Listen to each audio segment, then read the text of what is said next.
She stands frozen at the Christmas market, champagne glass trembling in her hand, as her ex-boyfriend's voice cuts through the festive music. Still playing the innocent virgin card, Marietta? The crowd's laughter dies the instant a black Mercedes pulls up. A man in a tailored suit steps out. His eyes find hers first, not David's, and the protective fury in his gaze makes her heart stop.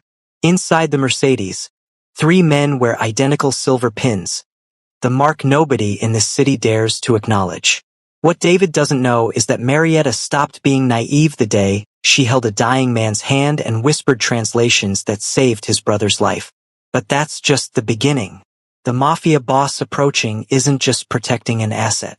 The single white rose his driver hands him, the way his jaw tightens hearing David's words, the diamond bracelet that appeared on Marietta's doorstep last week with no note. These aren't gestures of business. Marietta Thomas is a freelance translator who built her reputation on discretion and perfection. For 6 months, she believed the expensive gifts from her most important client were gratitude for professional excellence. Nothing more. 3 hours ago, she agreed to meet David at this Christmas market to prove she'd moved on.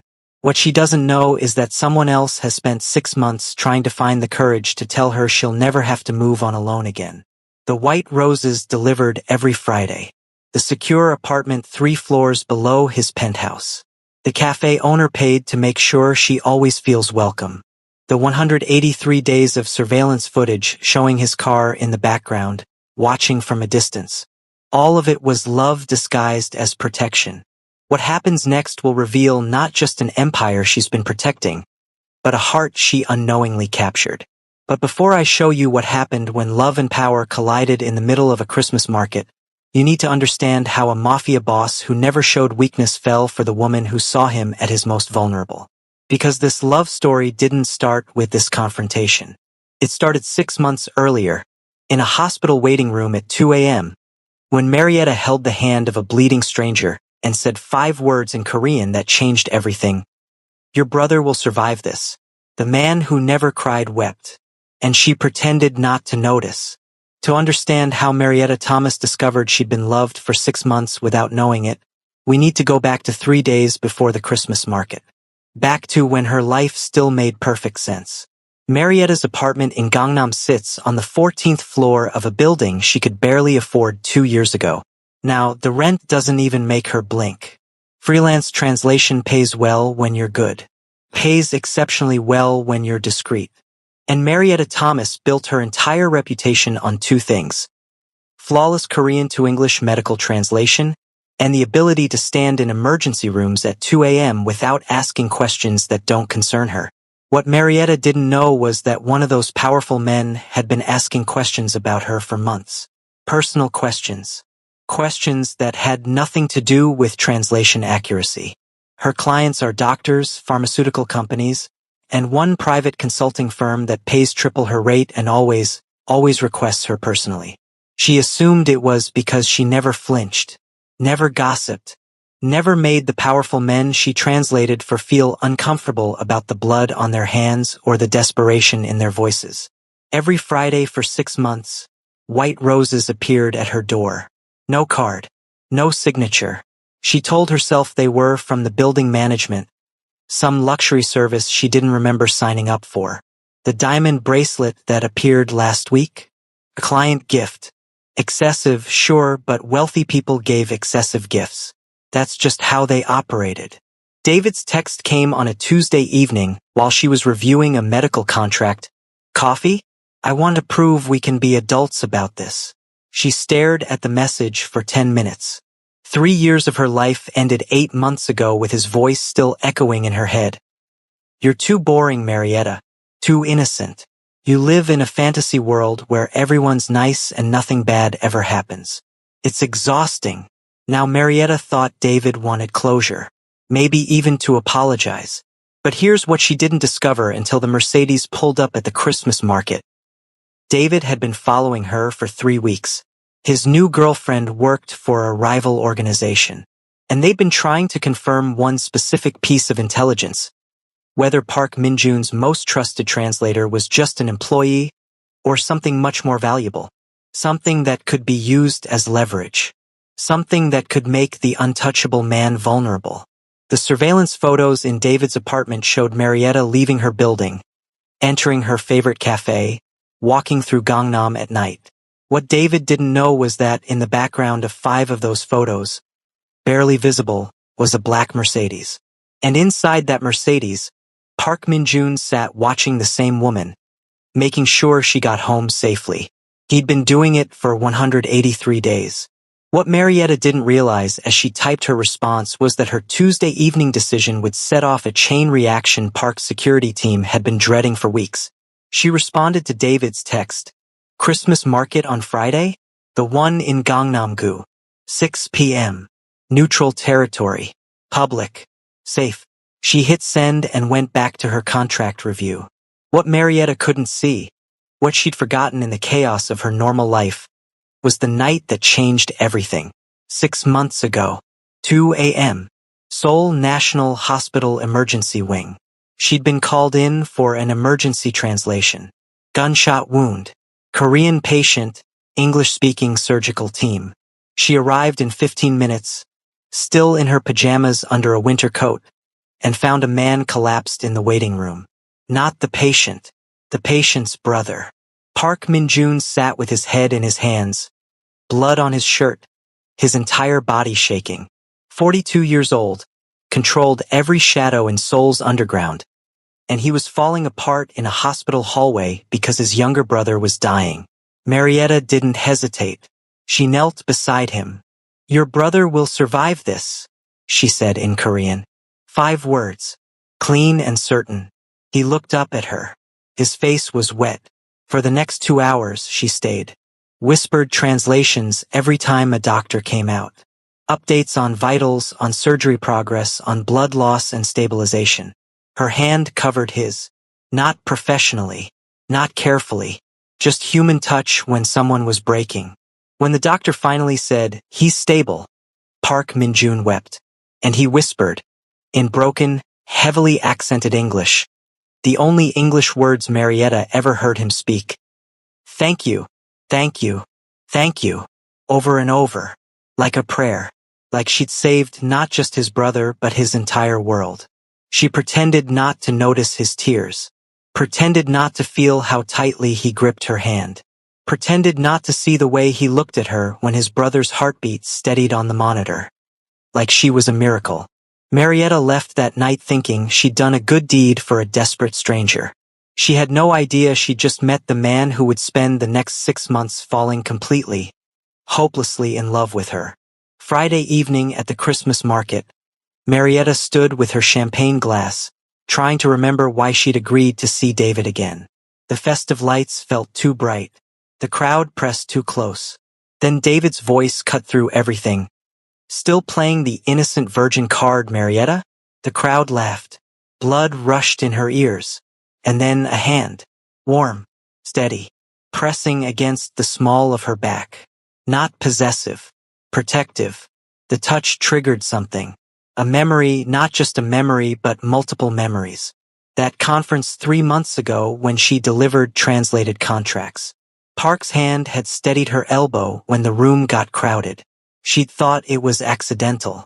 The document exchange last month. His fingers had brushed hers.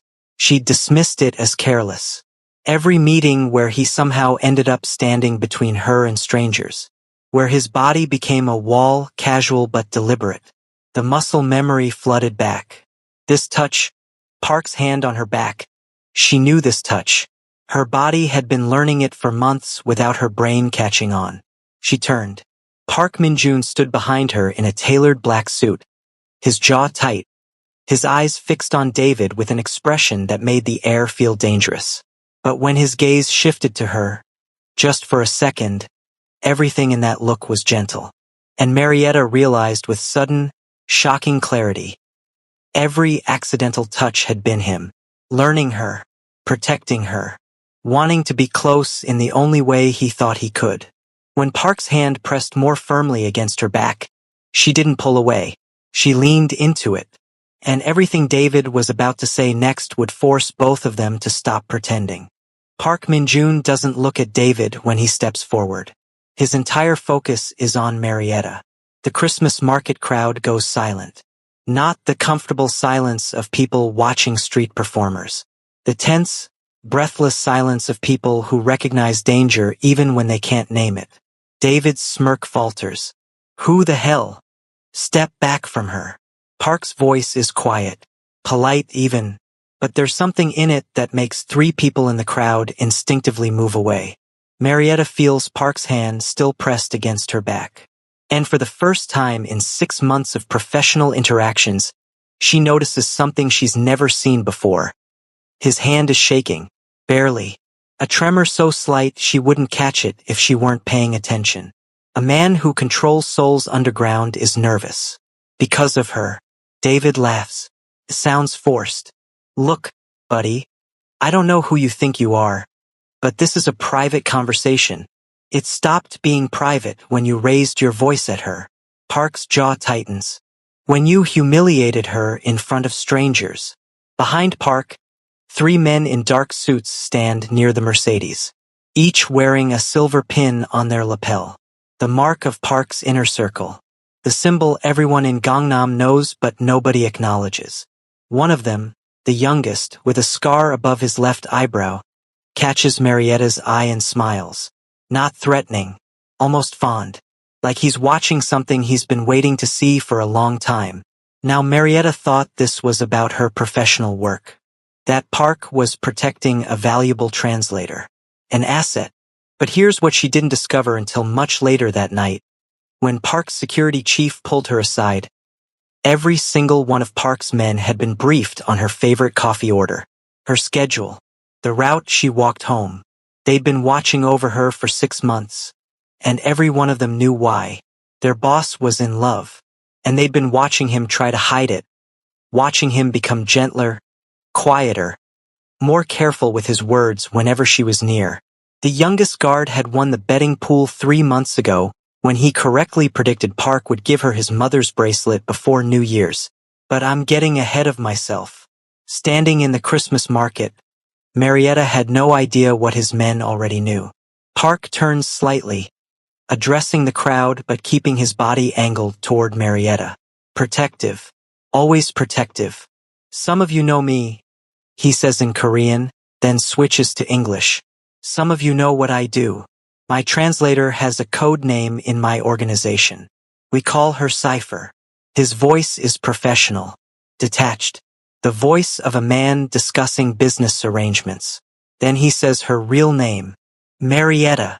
The way he pronounces it, soft, careful, like he's been practicing how to say it without revealing too much, makes something in Marietta's chest tighten.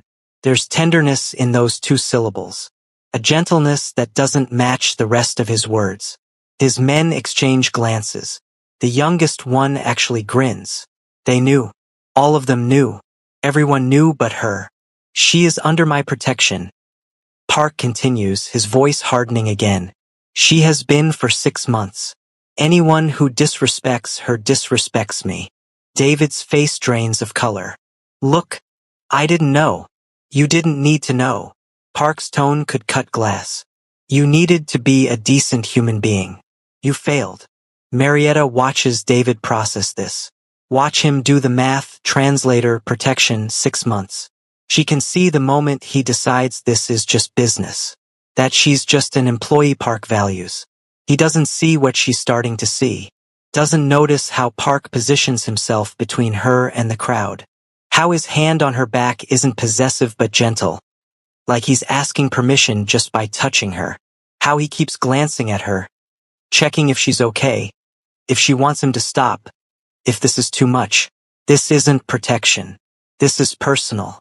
The bracelet on her wrist, someone says from the crowd. A man in an expensive coat, older, with the kind of face that's seen things. That's. He stops. Stares.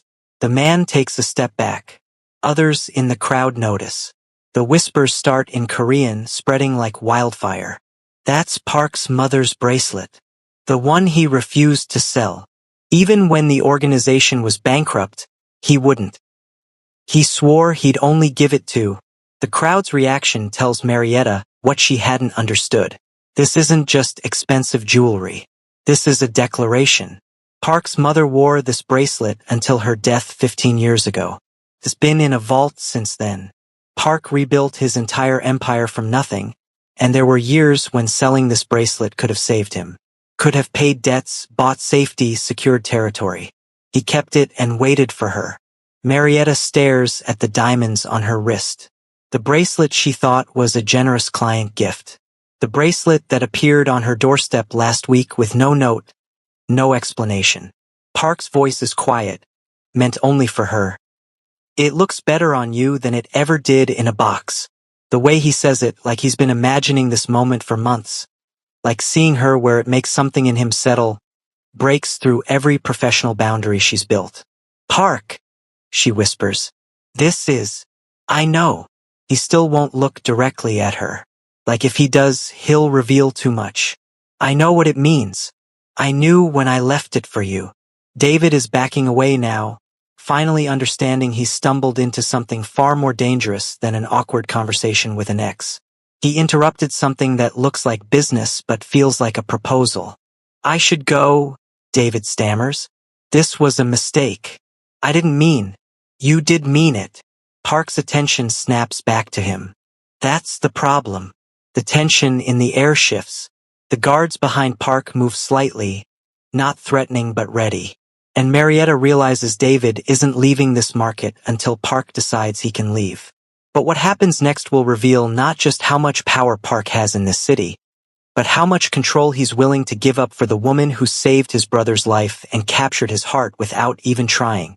I see you there, feeling all the feelings about Park giving Marietta his mother's bracelet. Now be honest, you've been watching for 13 minutes without subscribing. Haven't you? Here's the thing. If you wait until the end, you'll forget. You'll close the video, go about your day, and this story will just become another YouTube memory. But if you subscribe right now, you're telling me, keep making stories about love that's worth the risk. Don't let this be the story you loved but never supported. Subscribe. I will wait. Now let's see what happens when Park's guards escort David away from the Christmas market. Park's guards escort David away from the Christmas market within minutes. Not violently, not dramatically, just efficiently, the way you remove something unwanted. Marietta expects Park to leave too, to nod politely and return to whatever shadowy business he runs. Instead, he turns to her. I need to show you something. His voice is careful. Will you come with me? It's a question, not a command. A powerful man asking permission. She looks at the bracelet on her wrist, at the white rose his driver is still holding, at the crowd of people pretending not to stare. Yes, she says. The Mercedes interior smells like leather and something expensive she can't name. Park sits across from her, not beside her, giving her space. His hands rest on his knees, and she notices for the first time that he's wearing no rings, no watch, nothing flashy. Just the simple silver pin on his lapel that marks him as someone important in a world she's only glimpsed through her translation work. David has been following you, Park says quietly. For 3 weeks. Marietta's stomach drops. Following me? My security team noticed 2 weeks ago. He pulls out a tablet, hesitates. I need you to see this. Not to frighten you. To help you understand why I intervened tonight. He turns the screen toward her. The footage is time-stamped. Professional. David outside her apartment building. David at the coffee shop where she works most mornings. David trailing 20 feet behind her through a shopping district. In every shot, he's watching her, taking photos with his phone. Now Marietta thought David was just bitter about their breakup, nursing his wounded ego by trying to prove she hadn't really moved on. But here's what she didn't discover until Park's security chief spoke to her the next day. David's new girlfriend worked for the Kim organization, Park's main rivals in Seoul's underground economy. They'd been trying to confirm whether Park had any emotional vulnerabilities they could exploit. Any person he cared about enough to make mistakes for. The surveillance wasn't about David's ego at all. It was reconnaissance. And if Marietta had touched Park at that market, if she'd shown any sign of affection, David had orders to make sure the moment was captured on camera. Marietta had no idea that the next piece of footage would answer a question she'd never thought to ask. Why did her night walks always feel safe? Watching footage of her ex-boyfriend stalking her, Marietta had no idea how close she'd come to becoming leveraged in a war she didn't know existed. But the surveillance footage was about to reveal something that would make Marietta question everything she thought she knew about coincidence. Because in one particular video, the timestamp would prove impossible. "I'm sorry you have to see this," Park says. "But there's something else." He taps the tablet. The footage changes. Same timestamps. Same locations. But now Marietta sees herself through a different lens. There, in the background of the shot from 2 weeks ago, outside her apartment, a black Mercedes parked half a block away. There, in the cafe footage from 10 days ago, the same car visible through the window. There, in the shopping district video from last week, the Mercedes followed at a careful distance. Park's voice is quiet. "My security chief wants me to tell you that I've personally monitored your safety for 183 days. Marietta stares at the screen. In one video, she can actually see into the Mercedes. See Park sitting in the back seat, his face turned toward her building. Watching, waiting, making sure she got home safely. "You've been following me for 6 months?" Her voice comes out smaller than she intended. "Not following." Park's jaw tightens. "Protecting. There's a difference." "Is there? I never approached you outside of work. Never interfered in your life. I just..." He trails off, looking away. "I needed to know you were safe." The security chief, a man in his 50s sitting in the front seat, clears his throat. "Ma'am, if I may, the boss watches these feeds every night. Every single night. I've worked for him for 20 years, and I've never seen him care about anything the way he cares about your safety." Park shoots him a look that could kill. Marietta's mind races through 6 months of her life, seeing it differently now. The apartment she thought was a lucky find. "How did you find this place?" she'd asked the realtor, who'd smiled and said, "A client recommended it specifically for you. The cafe where she works most mornings, the one that always has her favorite corner table available. You're our best customer." The owner always says, but Marietta only buys one coffee and stays for hours. The walking route she takes home at night that always feels strangely safe, even in a city where women don't usually walk alone after dark. All of it. Orchestrated. Protected. Loved. "The apartment," she says slowly. "The one you recommended. Where is it exactly?" Park's silence is an answer. "Park, where?" 3 floors below my penthouse." He finally meets her eyes. "I visited 17 coffee shops before I found one where I thought you'd feel comfortable. Quiet. Good lighting. Close enough that I could." He stops. "That my men could respond quickly if anything happened. The cafe owner knows you." It's not a question. Park doesn't answer, but the security chief does. "Boss went 3 times in the first month. Just sat in the corner booth. Ordered nothing.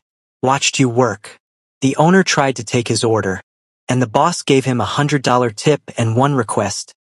"Make sure she always feels welcome here." Marietta remembers those early days at the cafe. How the owner had seemed unusually friendly from the first day. How her favorite table was always available.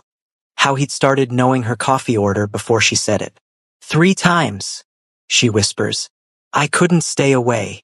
Park's voice is rough. "I tried. After that night in the hospital, I thought I could keep it professional. Just hire you for translations. But then you smiled at someone in that cafe, and He stops. Collects himself. "I wanted to be someone who could make you smile like that. Without guards. Without danger. Someone who could just sit across from you and have coffee." The tablet shows another video. This one is older, grainier. Security footage from inside the cafe. Marietta sees herself laughing at something a customer said. And in the corner of the frame, barely visible, sits Park. Alone. Watching her with an expression she's never seen on his face before. Longing. Pure, unguarded longing.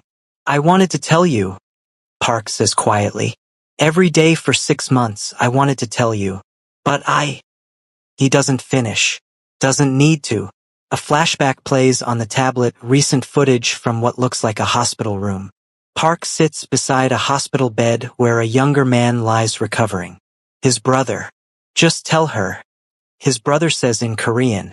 The English subtitles appear automatically, and Marietta realizes Park programmed this specifically for her to understand. I can't, Park responds.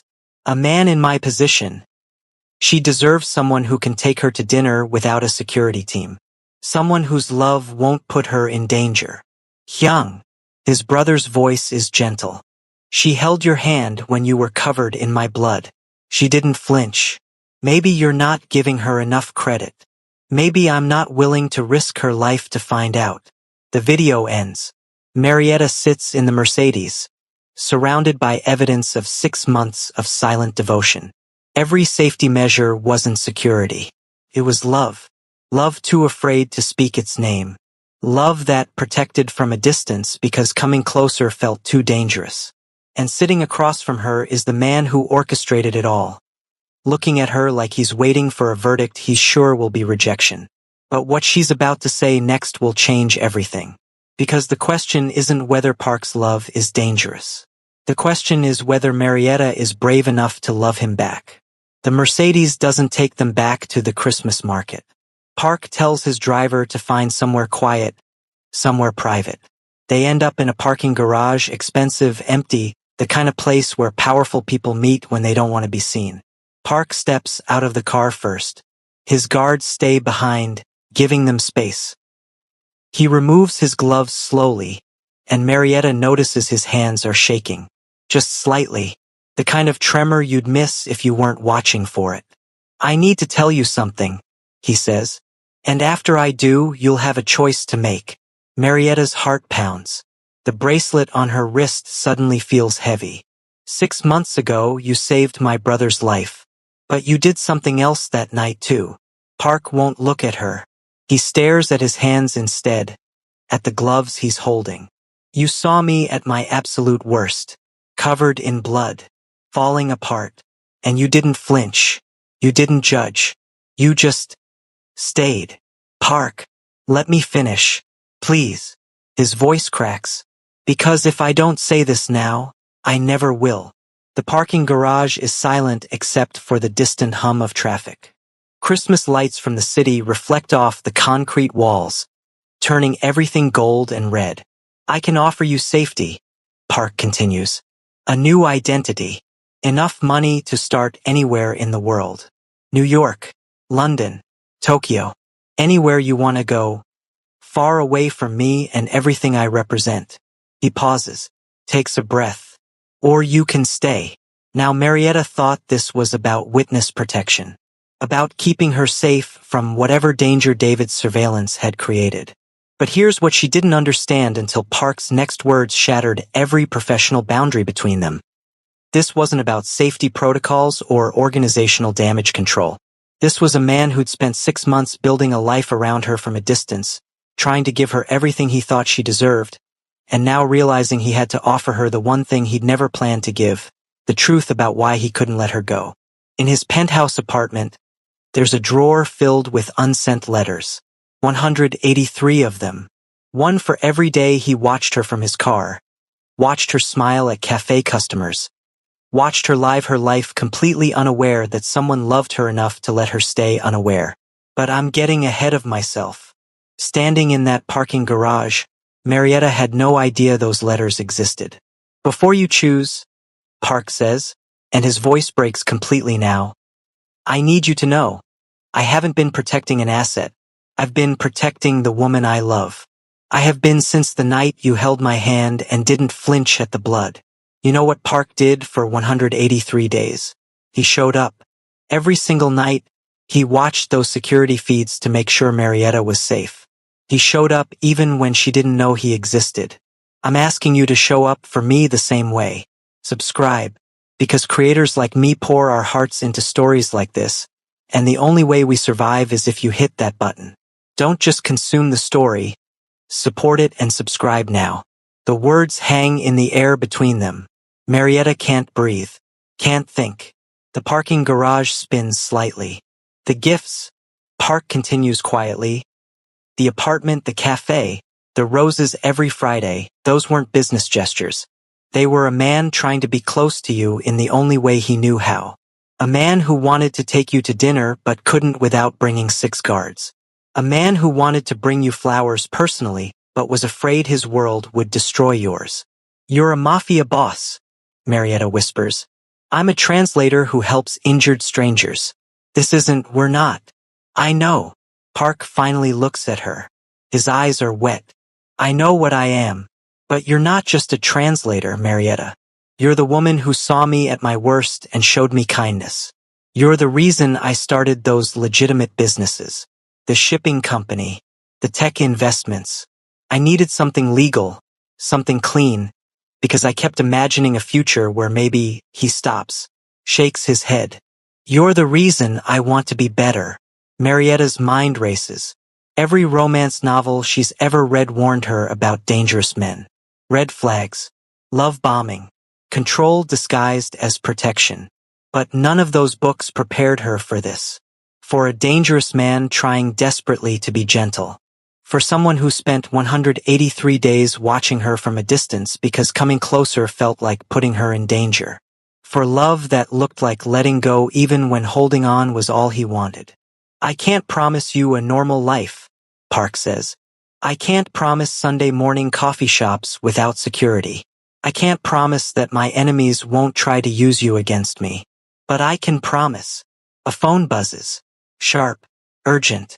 Park's security chief appears at the edge of the parking garage. His face grim. Sir, we have a problem. And then everything Park had carefully controlled for 6 months was about to spiral beyond his reach. In the Mercedes, the tablet screen shows new footage. David at the Christmas market, but the video quality is different now. Clearer. Like it was recorded from a wire, not a security camera. We found this on him, the security chief says. He presses play. David's voice comes through, tinny but audible. Following her for 3 weeks like you asked. She meets him for work. But that's it. No personal contact. Nothing else. Another voice interrupts. Older. Korean accent. The bracelet. Did you see the bracelet? Yeah, some expensive jewelry, but that's Park's mother's bracelet, you idiot. The voice is sharp now. Excited. He gave it to her. We need proof of emotional attachment. Make her touch him. Make her show affection. We need it on camera.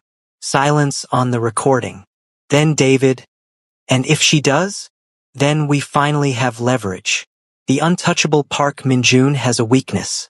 And weaknesses can be exploited. The recording cuts off. Marietta stares at the tablet. Her hands have gone cold. They planted the wire 3 days ago. Park's security chief explains. Your ex was supposed to provoke you, make you reach for Park in the market, show some kind of emotional connection. They were filming everything. Park's jaw tightens. If I had touched you back. If I'd shown any reaction beyond professional protection. We'd both be targets. Marietta finishes. The dangerous choice crystallizes in front of her. If Park admits his feelings publicly, shows love instead of business interest, he puts them both in danger. His rivals will use her as leverage, as a weapon against him. But if he stays cold, if he treats her like just another employee, he loses the chance to tell her what she now knows he's wanted to say for 6 months. And Marietta realizes. Every decision Park has made for the past 6 months has been this same choice. Love her from a distance or risk her safety by coming closer. He's been choosing her safety every single time. Until tonight, when she stood humiliated in a Christmas market and he couldn't stay away anymore. They wanted proof, Marietta says slowly. They wanted to see if you'd choose me over your safety. Park nods. His hands are shaking again. And Marietta understands something the rival gang doesn't. Something David never understood about her either. She's not naive. She's never been naive. She's just been waiting for someone worth the risk. What happens now? She asks quietly. Park looks at her like he's memorizing her face. Like this might be the last time they're alone together. Now, he says, you choose. And whatever you choose, I'll make sure you're safe. Even if that means staying far away from you for the rest of my life. But Marietta has already made her choice. She made it the moment she saw 183 days of surveillance footage showing a powerful man sitting alone in his car, watching her from a distance, making sure she was safe even when she didn't know he existed. What she says next will change both their lives forever. Because sometimes the bravest thing isn't staying safe. It's choosing to be loved by someone dangerous enough to keep you safe, gentle enough to let you go, and vulnerable enough to admit he never wanted to. The wire's audio crackles through the tablet speaker, and the rival gang leader's voice cuts through the tension like a blade. Make her touch him. We need confirmation of emotional attachment. Visual proof. Park's security chief tenses. His hand moves to his earpiece, ready to give the extraction order. 3 cars are already positioned at exit points around the parking garage. They can have Marietta in a safe house within 8 minutes. New identity documents within 3 days. A flight to London within a week. Park himself goes completely still. His eyes close for just a second, like he's preparing for loss. Like he's already accepted that keeping Marietta safe means watching her disappear from his life. The smart choice is obvious. Extract her. Protect her. Let her go. But Marietta is looking at the tablet screen, at 6 months of surveillance footage showing a powerful man sitting alone in his car, making sure she got home safely. At the cafe owner's testimony about Park watching her smile at strangers, never approaching because he didn't want his world to touch hers. At 183 days of white roses delivered with no signature because he thought she deserved beauty without obligation. Now Marietta thought this moment was about choosing between safety and danger. Between a normal life far away and a complicated one beside a man whose world runs on violence and control. But here's what she didn't understand until Park's next words revealed everything. This wasn't about her choosing him. This was about whether she could show him he deserved to be chosen. Park's security chief would later tell her that his boss had already arranged everything for her departure. Bank accounts in 3 countries. Recommendation letters from legitimate businesses she'd never worked for. A scholarship to a translation program in New York that would explain her sudden move. Park had been preparing to let her go since the moment his rivals started watching her. Had been building her an escape route while simultaneously falling deeper in love. The extraction team waiting outside, they had 2 sets of orders. One to take her to safety. One to take Park in the opposite direction, ensuring he'd never accidentally cross her path again. But I'm getting ahead of myself. Standing in that parking garage, with the wire crackling and Park's men ready to pull her away, Marietta had no idea how completely he'd already said goodbye. Sir, the security chief says quietly, we need to move her. Now. Park nods. Doesn't look at Marietta. Can't look at her because if he does, he won't be able to let go. Take her to. No, I don't want to. Marietta's voice cuts through his words. She steps forward. Not away from the danger. Toward it. Her hand finds Park's, fingers threading through his, and she feels him freeze, feels the tremor that runs through his entire body at her touch. Then Marietta speaks. In Korean, clear and deliberate so everyone listening, Park's men, the wire, the rival gang monitoring the feed, can understand exactly what she's choosing. Nanun tangshin yul midoyo. I trust you. Park's eyes snap to hers. Disbelief, hope, fear. She switches to formal Korean speech, the kind that carries weight in his world. The kind that signals intention, commitment, a choice that can't be unmade. And I choose to stand beside you. The parking garage goes silent. Park's composure, the control he's maintained for 42 years, through gang wars and territory battles and his brother's near death, shatters completely. His forehead drops to hers. Right there in front of his security team, in front of whoever's listening through David's wire. A powerful man making himself vulnerable because the woman he loves just chose him back. I don't deserve you, he whispers in English. His voice breaks. But I'll spend my life trying to. Marietta's free hand comes up to cup his face. You've been trying for 6 months. I just didn't know it. His arms wrap around her. Not possessive. Protective, yes, but also desperate. Like he's holding something precious he never thought he'd be allowed to keep. Behind them, Park's men move with efficient precision. David will be in police custody within the hour, corporate espionage charges. Nothing linking back to organized crime. The rival gang's surveillance equipment will be quietly destroyed. The wire's last transmission will be static. But Park doesn't let go of Marietta's hand. Not when his men brief him on security protocols. Not when they drive back through Seoul's night streets. Not until they reach her apartment building. His building, and he walks her to her door on the 14th floor. I'll have men positioned on every exit, he says quietly. Cameras upgraded. Background checks on every new tenant. You'll be safe, Marietta finishes. I know, because you've been keeping me safe for 6 months. He looks at her like he's still not sure this is real, like she might change her mind. I meant what I said, she tells him. I choose this. I choose you. Park's hand comes up, hovering near her face, asking permission. She leans into his touch, and when he finally kisses her, gentle, careful, like she's something that might break, Marietta understands what real power looks like. Not control, not dominance, but a dangerous man choosing to be gentle with someone he loves. You've stayed with Marietta and Park for this long. You've felt every moment of his 6-month silent courtship. You've ached for her choice. And now you want to see them happy, don't you? Here's what I want. Before I give you that satisfaction, subscribe. Because stories like this, stories about dangerous men learning gentleness, about women brave enough to choose complicated love, they don't tell themselves. I tell them, for you.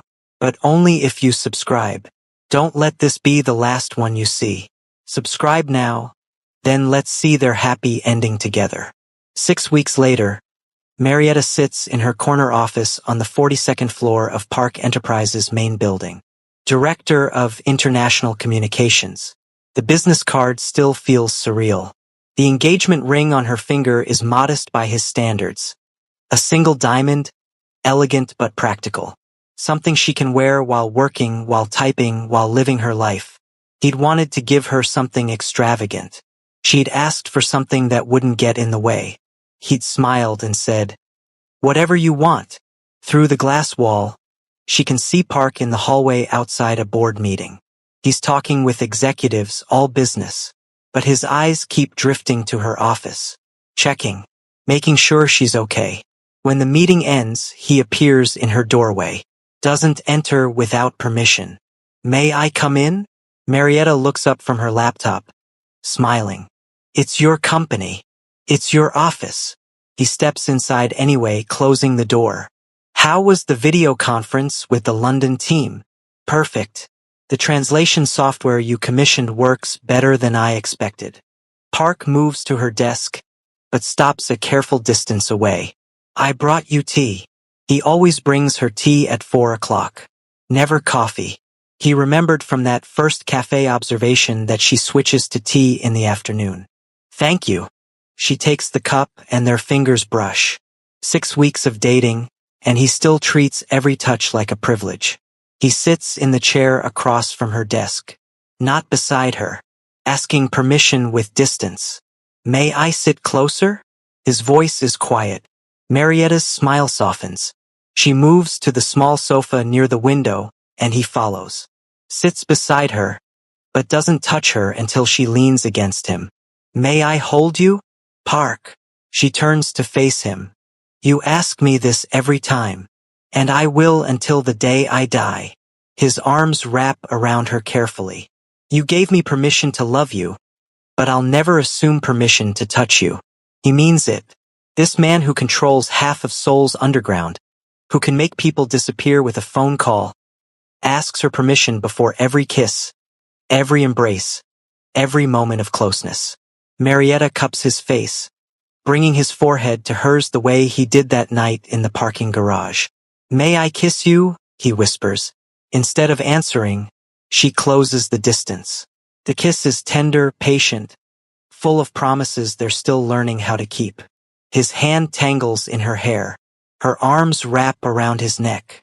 And for a moment, they're not a mafia boss and his translator.